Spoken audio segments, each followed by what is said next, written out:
দুপুর তো আমার রান্না প্রায় হওয়ার শেষে।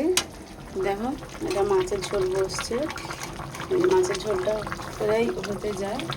আমি বুঝতে পারছি না যে দেখা যাচ্ছে কিনা।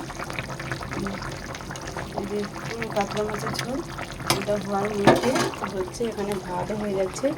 আর দেখো বন্ধুরা, সব থেকে মেন কথা হচ্ছে, দেখো আমি রান্না করার সময় এত বাসন ইউজ করি, দেখো এত বাসন আমাকে মাজতে হবে। আমি খালি করলাম বেসিন, বিশাল বাসন। আর এখন বন্ধুরা আর একটা কথা শুনছি আমি, যে বরকে বিয়ে করার নাকি সতীন আসলে কাজ করে। তো আমি ভাবছি বরকে একটা বিয়ে করে সতীন আনবো, তো আমার কাজের জন্যে, হেল্প করার জন্যে। তো বলবে যে এটা ঠিক ভেবেছি নাকি উল্টোটা ভেবেছি, যাই হোক। তো এটা আমি বললাম জাস্ট। আর আমার কাজ করতে পারছি না, অনেক হেল্প হয়ে যাবে। আমার একজন দরকার যে সে আমাকে আমার হাতে হাতে করে দেবে। আর এখানে কুকারে আছে ওল সেদ্ধ, তো এখনও খোলা হয়নি, তো খুলিনি।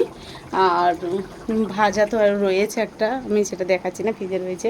আর দেখো বাজারে এসছে আলু আর পেঁয়াজ, এগুলো বাজারে এসছে।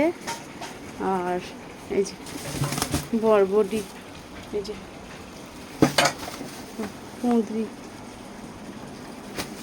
তো যাই হোক, এই বাজারে এসছে আজকে। আর মাছ ফ্রিজে নেই বলতে পারি, আর বলতে পারি নেই, আর আছে কালকের দিনটার জন্য আছে মাছ, তো বেশি মাছ নেই। তো যাই হোক বন্ধুরা, আমি কাজ করে করে পারছি না, আর সত্যি অনেক কষ্ট হয়েছে।